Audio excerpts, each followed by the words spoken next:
Guillermo Sebastián, que es un médico que se ha incorporado recientemente al laboratorio y que va a comenzar a realizar su tesis doctoral. Macarena, que es una estudiante de grado que realiza su tesina de grado en este tema. Por supuesto, a nuestro modelo animal, que son los ratones, en este caso son ratones transgénicos, y básicamente a todas las agencias que nos financian para el trabajo. Muy bien, ¿qué es el trastorno por déficit de la atención con hiperactividad o ADHD, como se lo conoce en inglés? Es un síndrome conductual de origen orgánico, es neurobiológico, que se manifiesta con frecuencia en niños, pero también se da en adultos.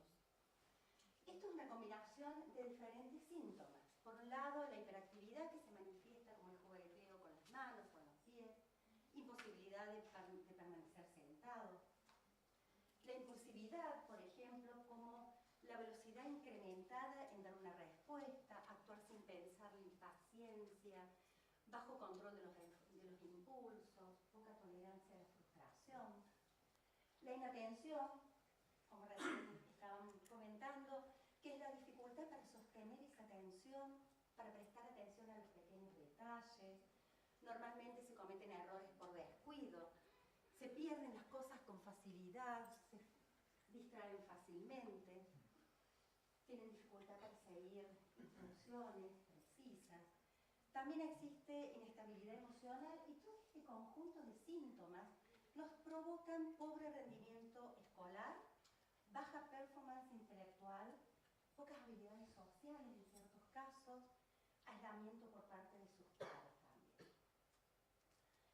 Muy bien, ¿cómo es el diagnóstico? El diagnóstico está basado en dos manuales, básicamente el DMS-4 con su actual DMS-5, que es el diagnóstico de estadística de desórdenes mentales, y por la clasificación internacional de la Organización Mundial de la Salud. Se los describe como con niveles de atención inapropiados para su estado de desarrollo, hiperactividad e impulsividad que provocan impedimentos en el rendimiento escolar y pocas habilidades sociales.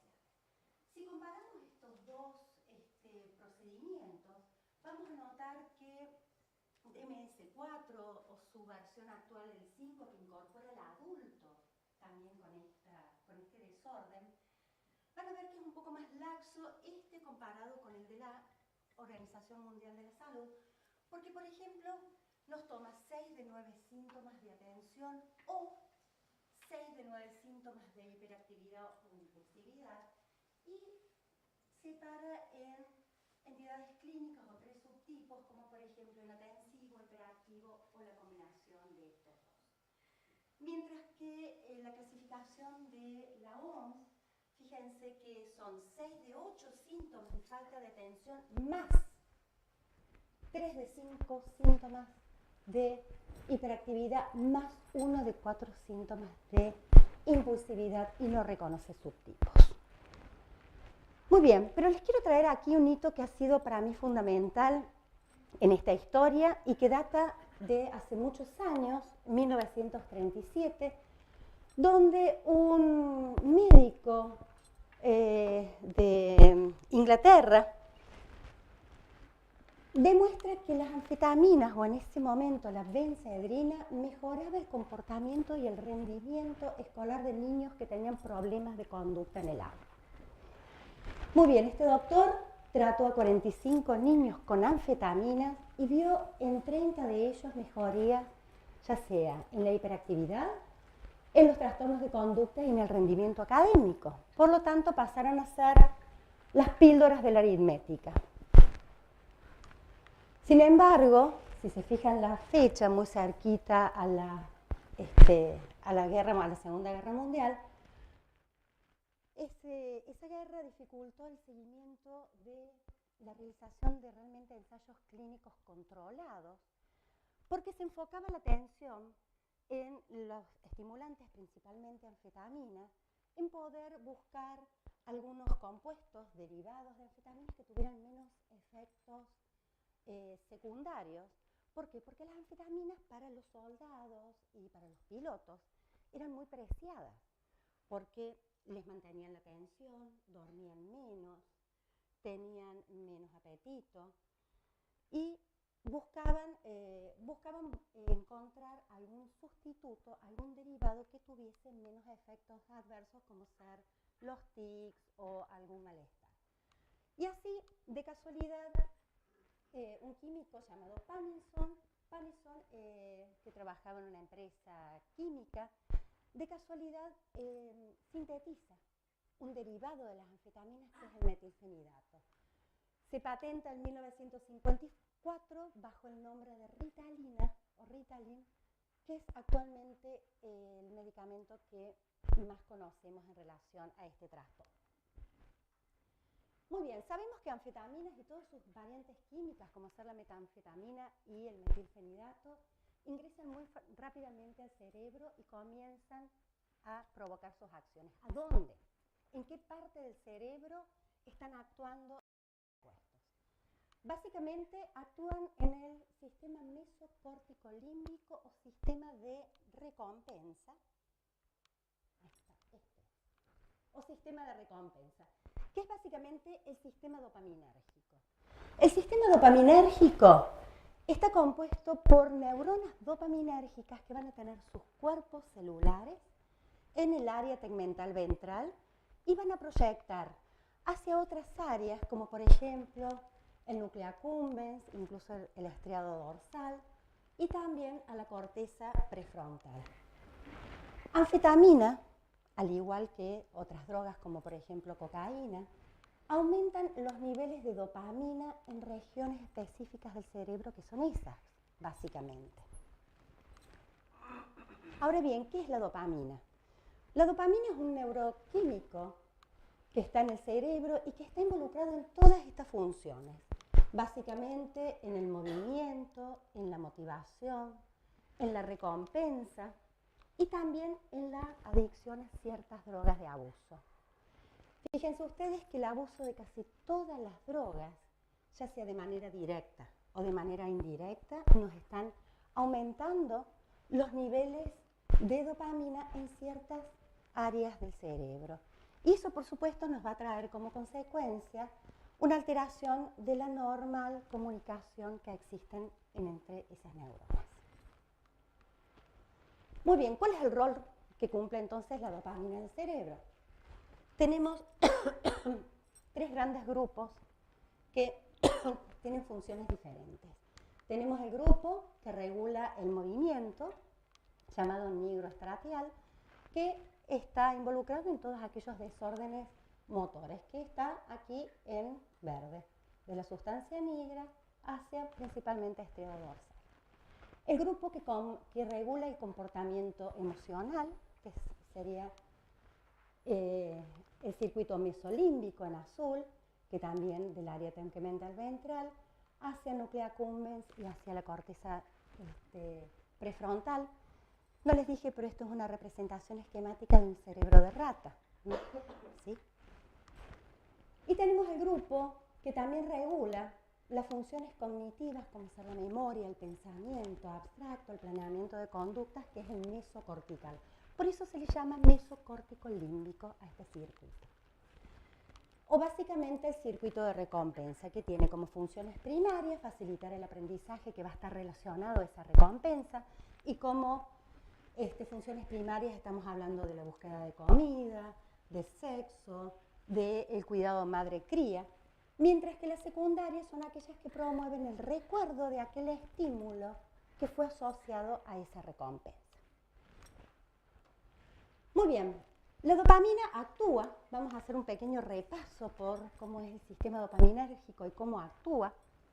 La dopamina ejerce su acción cuando es liberada a partir de vesículas que contienen la dopamina al espacio sináptico e impacta sobre los receptores de dopamina. Estos receptores de dopamina son de dos familias. La familia de 1, que son básicamente estimuladores, y la familia de 2, que son inhibitorios. Por supuesto que hay una interrelación entre estas funciones, básicamente. Pero claro, la dopamina se libera, ejerce su acción, pero tiene que haber un mecanismo que diga, bueno, hasta acá llegaste, dopamina. tiene que haber un mecanismo de limpieza de la dopamina en ese terminal. ¿Quién es el encargado de realizar esa finalización de la acción? Es el transportador de dopamina, básicamente es este, que justamente capta esa dopamina del espacio sináptico y la vuelve al terminal donde es metabolizada por ciertas enzimas. Y tengamos en cuenta el transportador de dopamina porque después los vamos a traer nuevamente. Muy bien, esto es un esquema simplificado de cómo es el mecanismo de activación de los receptores de dopamina a partir de la dopamina. La dopamina impacta sobre, bueno, en este caso esquematizamos el receptor de la familia D1, donde se transmite esa señal hacia el núcleo, pero a través de una cadena de proteínas llamadas segundos mensajeros, que esa información llega al núcleo de esa neurona. En ese núcleo se activan ciertos factores de transcripción que van a promover activación de ciertos genes y, por supuesto, una respuesta final, ya sea de neuroadaptaciones o incluso cambios estructurales. Muy bien, drogas que ejercen efectos en estimulantes en el sistema nervioso, como ser nuestro estimulante natural, que es la dopamina, pero también anfetamina o metilfenidato, tienen una acción paradojal en los pacientes con TDAH. ¿Saben lo que es una acción paradojal? ¿Tienen idea? ¿Qué pasa lo opuesto? Exactamente. Cuando, por ejemplo, en un sujeto normal, sin ninguna patología, le colocamos anfetamina o metilfenidato, vamos a estimularlo y, por ejemplo, vamos a ver un incremento en esa actividad locomotora, mientras que un sujeto o un paciente con TDAH vamos a medicarlo con una sustancia como ser el metilfenidato y se va a calmar. Esa es la acción paradojal. Muy bien, ¿cómo es el mecanismo de acción de los psicoestimulantes? Aquí tenemos una condición normal en donde tenemos la liberación de dopamina que es recaptada por el transportador de dopamina. Y fíjense que tanto metilfenidato como anfetaminas, el producto final va a ser el mismo. Aumento en la concentración de dopamina en el espacio sináptico, sin embargo el mecanismo en que lo provocan es distinto. Ambas drogas van a impactar sobre el transportador de dopamina, ¿sí? Sin embargo, metilfenidato bloquea al transportador, o sea, impide que se recapte esa dopamina hacia el terminal, por eso vamos a tener mayor concentración de dopamina. Mientras que anfetamina utiliza también al transportador, pero como sustrato. Entra anfetamina a través del transportador. Anfetamina es capaz también de ingresar por otro transportador a las vesículas que contienen, a esas bolsitas de membrana que contienen el neurotransmisor dopamina, les cambia el pH, esa dopamina sale al terminal y por transporte reverso, o sea, por el mismo transportador, sale al espacio. Como verán, el resultado es el mismo, un aumento en la cantidad de dopamina que tenemos circulando, pero el mecanismo de acción es distinto. Muy bien, si consideramos que el principal tratamiento para este desorden son fármacos psicoestimulantes, metilfenidato, dexanfetamina, DL-anfetamina, y actualmente existen muchos ensayos clínicos realmente controlados para aquellos pacientes bien diagnosticados, y después podemos hacer una salvedad con respecto a esto, al final, que evidencian que los psicoestimulantes producen mejorías conductuales y cognitivas en una gran cantidad de pacientes. Fíjense, entre el 65 y el 75% de los pacientes, ya sea tratados con Ritalina o con Adderall, que son los nombres comerciales de estos fármacos. Sin embargo, hay que tener en cuenta que el fármaco per se, el fármaco solo, no es suficiente para el tratamiento de esta patología. Y esto a mí siempre me gusta resaltarlo, porque simplemente el fármaco no es suficiente. Necesitamos un apoyo terapéutico, no solo del niño que lo padece, sino también del entorno familiar. Es fundamental. O sea, la medicación solita, tómate la pastillita y listo, no sirve. Es muy importante el entorno familiar y es muy importante el acompañamiento de la terapia, cosa que después la medicación, cuando el niño ya se ha desarrollado y sea adolescente o probablemente adulto, empiece a disminuirse, ¿sí? Hasta totalmente dejarlo. Muy bien, si tenemos en cuenta que fármacos que son psicoestimulantes y que nos aumentan la disponibilidad sináptica de dopamina son los fármacos utilizados para el tratamiento de este trastorno, estamos pensando que existe una desregulación justamente en el sistema dopaminérgico, ¿verdad? Muy bien, esa desregulación en el sistema dopaminérgico, ya sea mal funcionamiento en los circuitos de la corteza prefrontal que reciben esa inervación dopaminérgica, como veíamos acá en el cerebro de rata o en un cerebro de humano, eso provoca una poca inhibición comportamental, baja capacidad de filtrar información que es irrelevante, por ejemplo, pérdida de la atención, dificultad en la concentración. Vemos que drogas que aumentan la disponibilidad sináptica de dopamina provocan mejorías. Se han hecho muchos estudios de neuroimágenes a través ya sea de resonancia magnética funcional principalmente y tomografía por emisión de positrones o PET, en donde se han descrito que áreas ricas en dopamina, como ser la corteza prefrontal o el caudoputamen, como están acá, presentan un tamaño menor en aquellos pacientes con TDAH. A su vez, como podemos ver acá en esta imagen, la actividad del transportador de dopamina varía y aumenta considerablemente luego de un tratamiento, al menos por un año, con metilfenidato. Por lo tanto, estamos frente a una patología con una etiología que no es precisa, que es aún desconocida realmente. A través de estudios de familias, historiales de adopción, de gemelos, se sabe verdaderamente que existe un factor genético que es muy importante y que contribuye de manera sustancial con la expresión de este síndrome. Y fíjense que la heredabilidad es altísima, llega hasta un 90%, realmente es súper alta.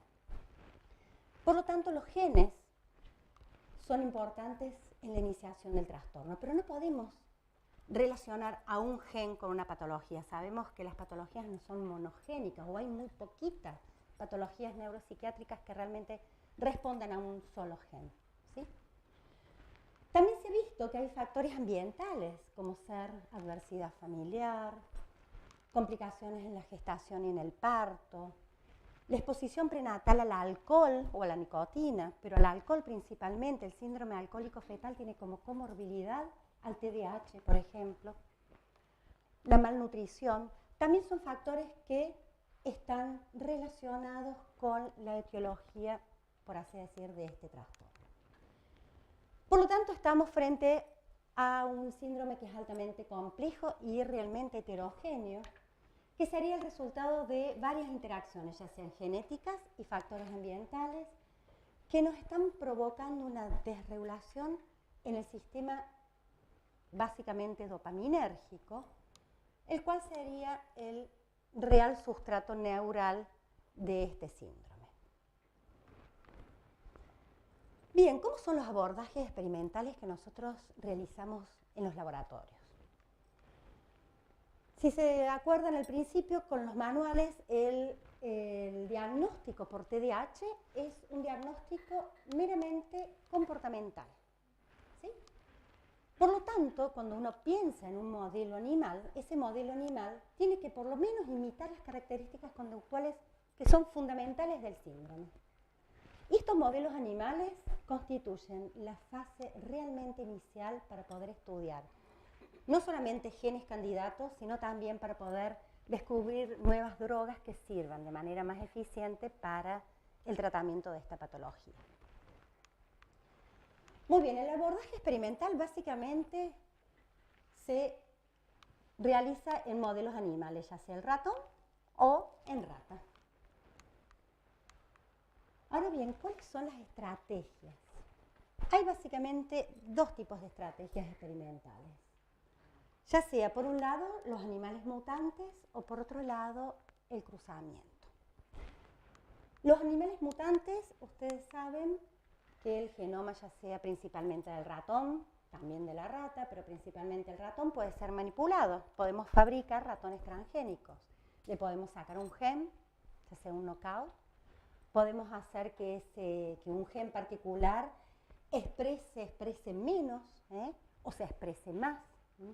Se exprese menos, por ejemplo, tenemos un knockdown, o podemos incorporarle un gen nuevo a ese genoma del ratón, que sería un knock-in. ¿Para qué nos sirven estos modelos animales? Básicamente, estos animales transgénicos nos sirven para investigar la función de algún gen específico que podemos sospechar que esté relacionado con esta patología.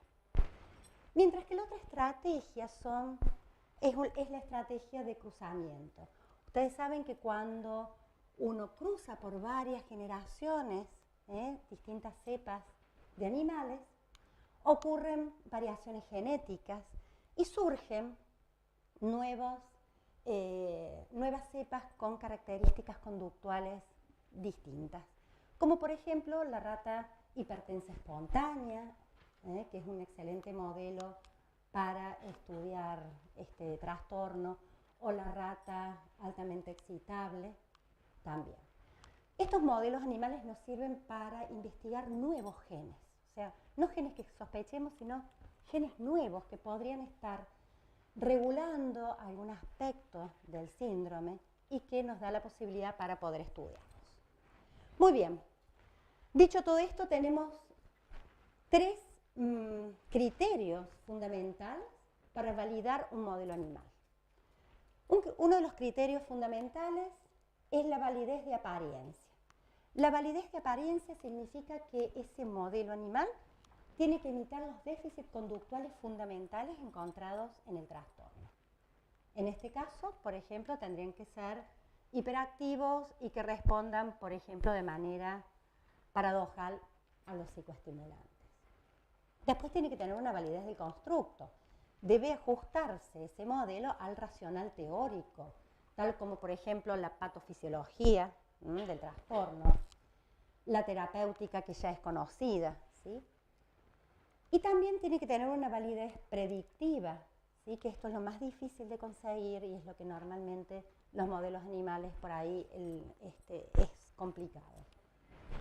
Esto es que deberían poder predecir aspectos desconocidos de la patología o que sean un poco conocidos, ya sea como la génesis o la neurobiología o incluso hasta terapias nuevas.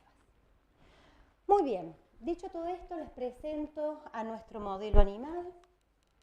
Es un ratón transgénico que básicamente presenta en etapas juveniles hiperactividad y responde de manera paradojal a psicoestimulantes. Este animal transgénico es deficiente de una proteína llamada P35, que esta proteína es activadora de otra proteína, de una quinasa. Las proteínas quinasas son aquellas proteínas que ponen fósforos en determinados sustratos, en otras proteínas, ya sea para activarlas o para inhibirlas, y que tanto P35 como su quinasa CDK5 son componentes claves de la transmisión dopaminérgica y mañana les contaré un poquito más sobre este complejo proteico. Muy bien, ¿qué hicimos con estos ratones? Comenzamos a hacer ensayos conductuales y farmacológicos. Básicamente, enfrentamos a los ratones juveniles a un test de campo abierto o para medir la actividad locomotora, en este caso espontánea. Un campo abierto es una arena en la cual se colocan los ratones y se los deja, a ver si funciona, ayer, ahí está. Se los deja por un determinado tiempo, entre 60 y 70 minutos, y ustedes pueden... ¿Toqué algo?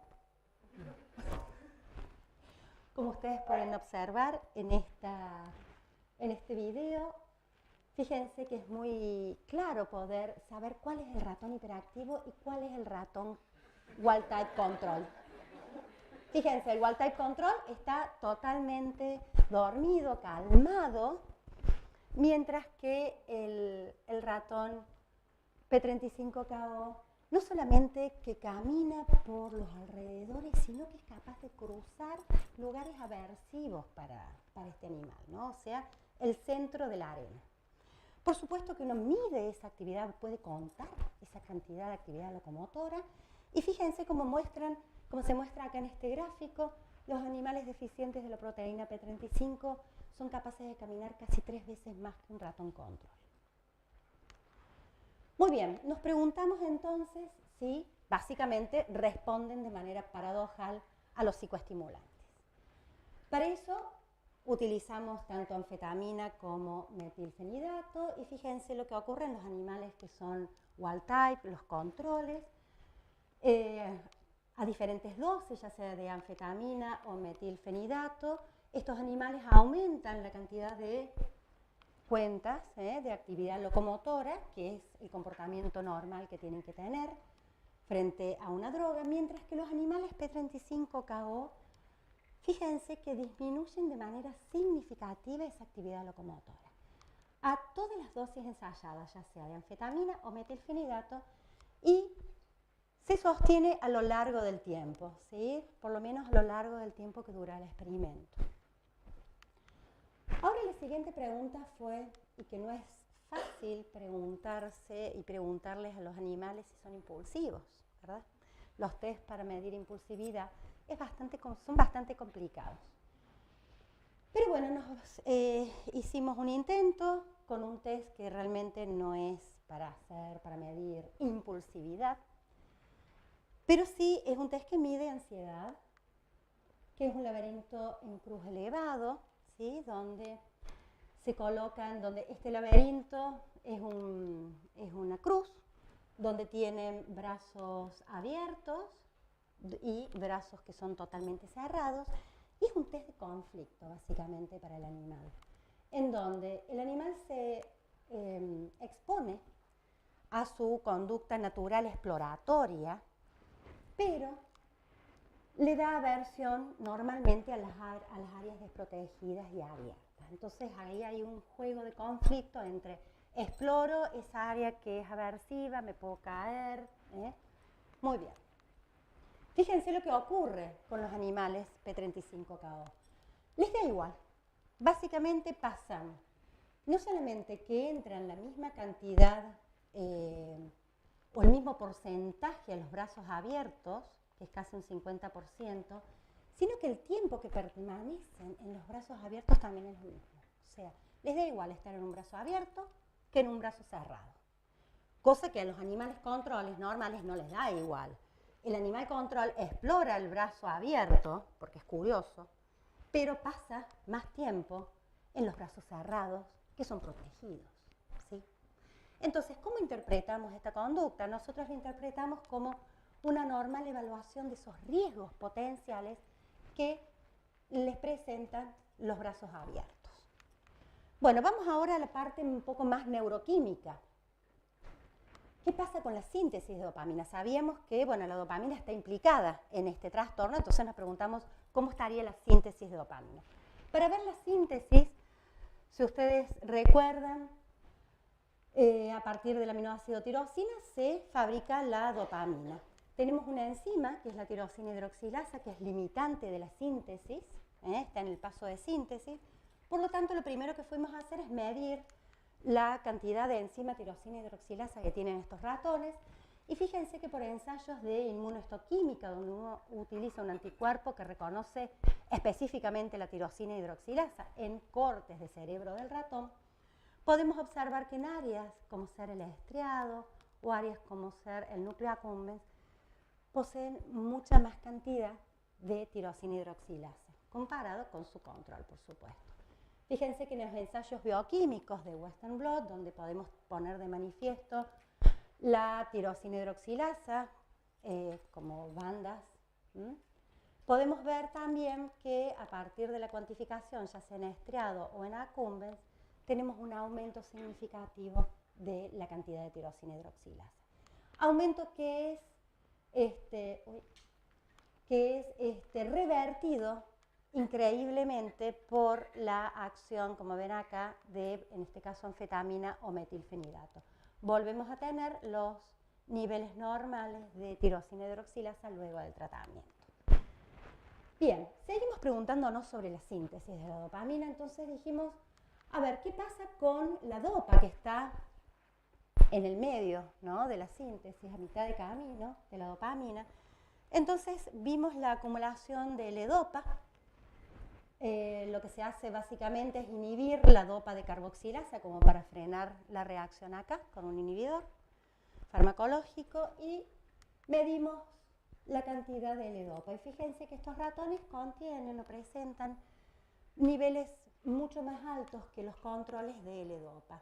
Y si vamos a ver la cantidad de dopamina, básicamente, vemos que tienen más cantidad de dopamina que sus controles y que cuando tratamos a estos animales con anfetamina o metilfenidato, restituimos los niveles normales o similares a los que encontramos en los ratones wild type. Muy bien, pero hasta ahora todo bien, pero ¿qué pasa con el metabolismo de la dopamina? ¿Se acuerdan que el transportador de dopamina recapta esa dopamina que está en el espacio? Esa dopamina dentro del terminal es metabolizada por algunas enzimas y uno puede medir esos productos, ¿sí?, del metabolismo de la dopamina. ¿Qué pasa con esto? Muy bien, los ensayos bioquímicos nos mostraron que cuando hacemos un radio, o sea, una relación entre el metabolito DOPAC, el DOPAC es el mayor metabolito de la dopamina en roedores, mientras que en los humanos no solamente es el DOPAC, sino es el ácido homovanílico. Pero básicamente en roedores se mide el DOPAC.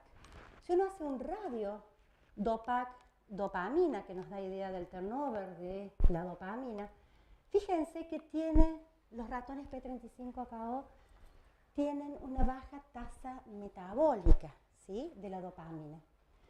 Sin embargo, como les puse acá, tenemos altos niveles de dopamina circulando, pero tenemos bajos niveles del metabolito, por lo tanto, tenemos una tasa metabólica muy baja. ¿Cómo podemos explicar esto? Bueno, y no les conté recién que cuando los tratamos a los animales con ya sea anfetamina o metilfenidato, volvemos a recuperar los niveles normales, ya sea de la tasa metabólica o del metabolito. Ahora, esto puede deberse, esta baja tasa metabólica puede deberse por varias cuestiones. O sea, podemos tener diferentes escenarios que está ocurriendo acá. Podemos pensar que la enzima que metaboliza la dopamina, en este caso, por ejemplo, la MAO, puede estar funcionando mal, podemos tener menos MAO. Podemos estar pensando que la liberación de dopamina, puede haber un problema en la liberación de dopamina y tenemos más dopamina liberada. O podemos tener problemas en el transportador de dopamina. Puede ser que el transportador de dopamina no sea eficiente, por ejemplo. Y nosotros nos centramos la atención en el transportador de dopamina. ¿Por qué? Bueno, si recuerdan las primeras diapositivas, el transportador de dopamina es el blanco de los fármacos que se utilizan, ¿sí? Y aparte, el transportador de dopamina nos da ese equilibrio exquisito entre lo que es la liberación y la recaptación.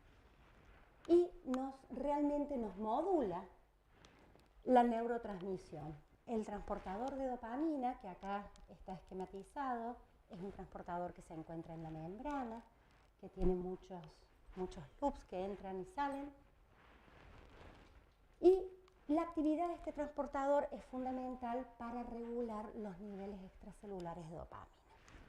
Ahora bien, el transportador va a ser solo funcional, solo activo cuando está presente en la membrana plasmática, que es el lugar donde puede ejercer su función.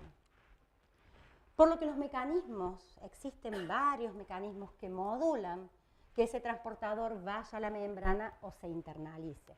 Básicamente son mecanismos de endocitosis, ¿sí?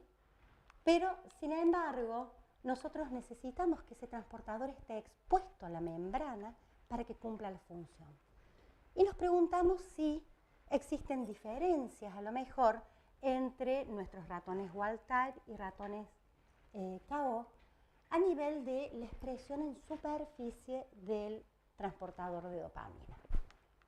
Muy bien, para eso utilizamos una técnica que se llama técnica de biotinilación de proteínas de superficie, que es dentro de todo bastante sencilla porque uno permite que esta es una membrana plasmática con proteínas que están esquematizadas en verde. Uno permite que un compuesto, que es la biotina, que tiene mucha afinidad para pegarse a las proteínas, permitimos que esa biotina se pegue. Después le colocamos otro compuesto que también tiene mucha afinidad con la biotina, que es la vidina, ¿sí? Entonces, eso sería como si fuese una unión antígeno-anticuerpo. Es lo suficientemente fuerte como para unirse. Pero a su vez, esta vidina está unida a unas microesferas de agarosa, que son grandecitas. Entonces, uno lo que puede hacer básicamente es, mediante una centrifugación, esas microesferas de agarosa precipitan, uno toma ese precipitado, lo siembra en un gel, hace un western blot y lo revela contra la proteína que a uno le interesa ver que esté en superficie. En nuestro caso, lo revelamos contra el transportador de dopamina, que queríamos realmente saber si esos niveles de expresión del transportador de dopamina eran elevados o no. ¿Qué obtuvimos como resultado? Bueno, estas son las imágenes de los western blot que hicimos y fíjense, acá podemos ver los niveles superficiales contra los niveles totales, todo el resto, bueno, son controles. Y como pueden ver, aquí esto es un animal KO, este también. Cuando uno hace el radio entre la cantidad total que tiene de dopamina sobre, en realidad, la cantidad superficial sobre la cantidad total, nos da la idea básicamente de que estos ratones presentan menor cantidad de transportador de dopamina en superficie. Estos son controles con respecto a la técnica, básicamente. Por lo tanto, esa disminución del transportador de dopamina en superficie nos podría llegar a estar explicando esa alta concentración que nosotros tenemos de dopamina en este modelo animal. Muy bien, dicho todo esto y tomando en conjunto todos estos resultados, nosotros hemos propuesto al ratón deficiente del activador P35 como un nuevo modelo animal para el estudio del TDAH, porque cumple con los criterios de validación de esta patología. Y si tenemos en cuenta que el TDAH es un trastorno de etiología desconocida, nosotros estamos profundamente convencidos de que el desarrollo de modelos animales que recapitulen todos los aspectos... A ver, se me fue. Ahí está. Estamos verdaderamente convencidos, ¿no?, de que el trabajar con modelos animales que puedan recapitular aquellas características clínicas de este trastorno realmente para nosotros es una herramienta súper poderosa, no solo para poder estudiar la patología en sí y los mecanismos básicos de la patología, sino principalmente para poder desarrollar terapias que sean más eficientes para el tratamiento. Muy bien, yo les quiero agradecer a todo el equipo, acá está el equipo completo, los que ya no están, algunos que siguen. Y si todavía nos quedan unos minutos, me encantaría poder compartir con ustedes un son 2 minutos de un video que para mí es muy motivante y nos lleva a la reflexión sobre este tipo de trastornos. Es un video que es un extracto de un... Es un extracto de un documental que se llama La educación perdida. ¿Andará el sonido? Porque hay que escucharlo. Ops, ¿no? ¿Qué pasó? No, las PC me juegan una mala pasada. Ahí está, a ver.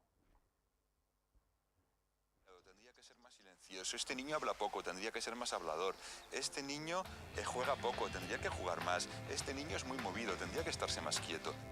Haga lo que haga, parece que esté mal, que tiene que acabar siendo el niño estándar que hace exactamente la mitad de todo.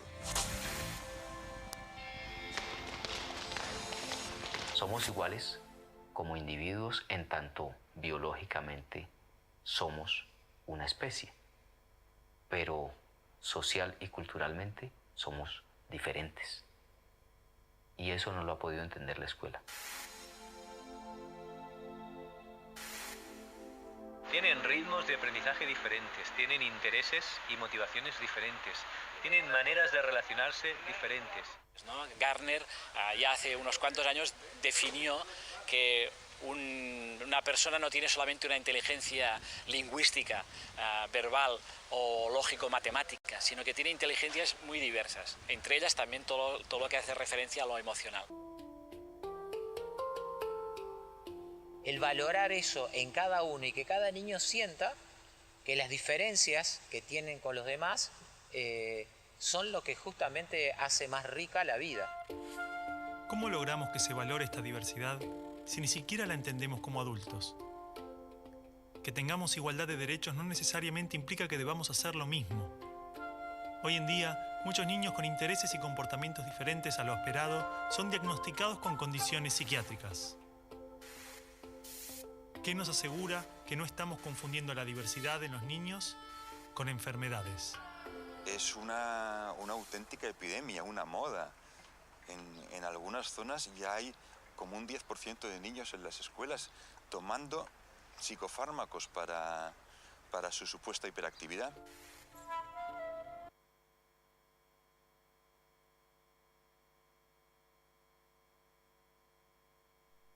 Motivador y para la reflexión, principalmente porque uno en el laboratorio, más allá de estudiar las bases neurobiológicas de la patología, lo que realmente uno está buscando es llegar a contribuir con el diagnóstico de estas patologías que son diagnosticadas mediante test conductuales, son incluso en algunos casos mal diagnosticadas.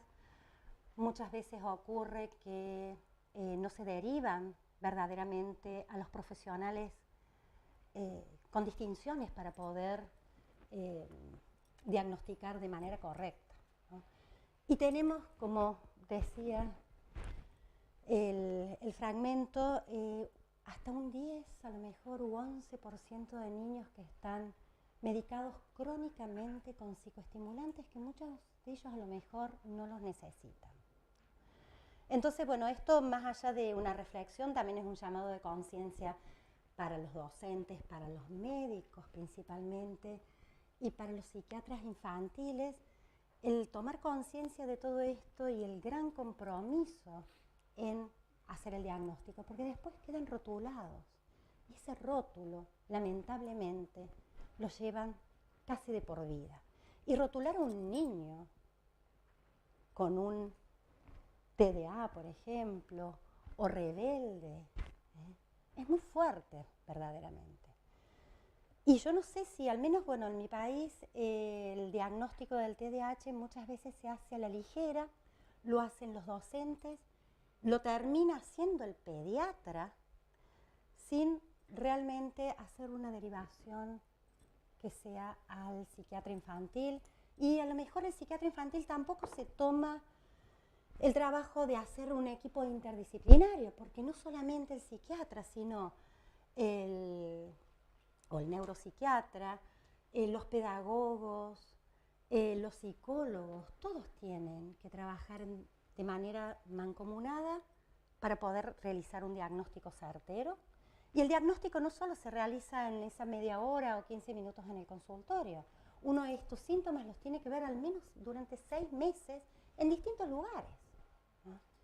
Yo sinceramente hay muy pocos que se toman el trabajo, al menos en Córdoba, de ir a la escuela, en hablar con los docentes, en observar el comportamiento de los niños en la escuela, en la casa. Así que bueno, yo les quiero terminar esto con esta reflexión y con una real toma de conciencia. Lo siguiente que les quiero decir es que aquel niño que está realmente bien diagnosticado, la medicación es una ayuda tremenda, tremenda. La medicación junto con el apoyo terapéutico del niño y del entorno, ¿eh? Pero la medicación realmente para el que está bien diagnosticado es una herramienta muy poderosa para salir adelante. Bueno, muchas gracias por la atención.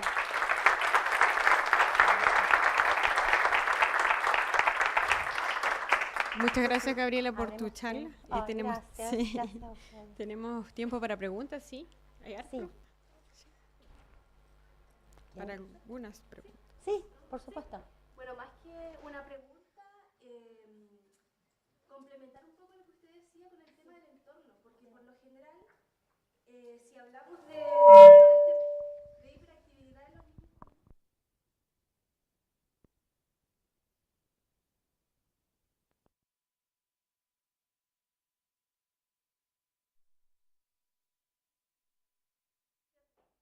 pero también es súper importante, como usted lo decía, también ver el entorno, sobre todo familiar. Porque por lo general los niños que tienen problemas, no solamente de esto, sino que ya sea de adicción, desnutrición, obesidad, son un síntoma que viene desde lo estructural, que es de la estructura en sus diversas tipologías. Exacto. Porque hoy en día hay diferentes tipos de familias. De familia. ¿Ya? Pero ¿qué pasa? Que generalmente los niños que producen algún problema es porque algo viene mal desde arriba. ¿Y qué pasa? Uno ve nomás al síntoma y por lo general los médicos, ¿qué hacen? Obviamente por su disciplina ven este síntoma, ¿cierto? Pero ¿qué pasa si el niño va a seguir en el mismo entorno con los mismos problemas de los papás, ya sea de separación o problemas, no sé, de los mismos abuelos? Disfuncionales. Entonces es súper importante, ya que es fundamental. interdisciplinar esto, fijarnos en eso también, no solamente en lo que es el síntoma del niño. Además, muchos padres... Es la familia que está enferma en realidad. No es el la salud familiar es súper importante. La salud familiar. Lo otro también, como decía el video, uno etiqueta a los niños y el lenguaje crea realidad. Si uno pasa toda la vida diciéndole al niño, no, es que hijo, tú eres, no sé, un tonto o eres muy inquieto, va internalizando ese... Y al final va creciendo con ciertos problemas. Era más que eso de complementar. Excelente, realmente. ¿Ahí hay otra pregunta? Sí. Hola. Buenas tardes. Buenas tardes. Y tengo una duda. Sí, ojalá te las pueda ayudar. Me parece muy interesante y quería preguntar acerca si habrán algunos estudios que usted sabe más acerca de este tema, si es que los individuos que presentan déficit atencional, ya sean, bueno, se ve generalmente más en niños, se diagnostican. Tienen en el futuro, porque estos niños son medicados, como lo vimos indiscriminadamente, con derivados de las anfetaminas, como el feniletilamina. Y mi pregunta es si estos niños, o si hay estudios de que estas personas pueden tener tendencia al consumo de drogas en la adultez. Porque estos medicamentos, otra pregunta que tengo respecto a lo mismo, ¿cómo manejan las concentraciones de metilfenidato para regular los niveles de dopamina? Porque, por ejemplo, en exceso de dopamina puede que en estos niños estén generando una plasticidad sináptica distinta y que estos adultos posteriormente no puedan suplir ese déficit de manera normal y necesiten recurrir a las drogas para poder alimentar esa plasticidad sináptica generada por esta medicamento. ¿Se sabe algo al respecto? Bueno, es una excelente pregunta realmente. Esa es la pregunta que se han venido realizando muchísimos investigadores y hasta el momento yo no te podría decir que exista ningún trabajo verdaderamente serio y un trabajo longitudinal, ¿verdad? A lo largo del tiempo, con el seguimiento de los individuos, en donde se relacione la toma de estos medicamentos en los niños que verdaderamente lo necesitan y la tendencia a ser adictos cuando son adultos. O sea que ahí no tenemos ningún trabajo realmente idóneo que te pueda demostrar eso. Sin embargo, como tenemos una desregulación de ese sistema dopaminérgico, lo que la medicación hace a lo largo del tiempo es empezar a corregir, junto con la terapia, por supuesto, como bien lo decía, ayuda a corregir esos niveles. Yo tengo casos de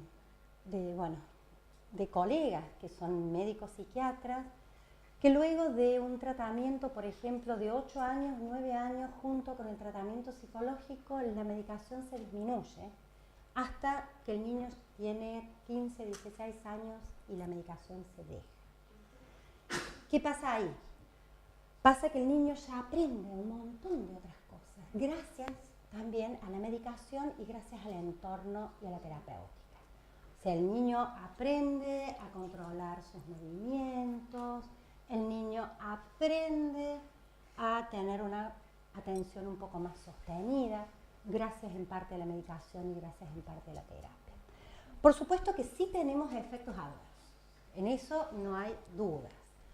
Bajo peso, por ejemplo, son niños que normalmente son más pequeños que el resto. Tenemos problemas de tics, de movimientos estereotipados, sí, también existe eso. Lo que pasa es que yo creo que en medicina principalmente esto es un balance, un costo-beneficio, básicamente. Ahora bien, los adultos que no han sido, porque muchas veces ¿qué pasa? El padre, y eso yo lo he escuchado ahora hace muy poco en un congreso de neuropsicofarmacología, justamente tratando este tema con padres y con niños o adolescentes.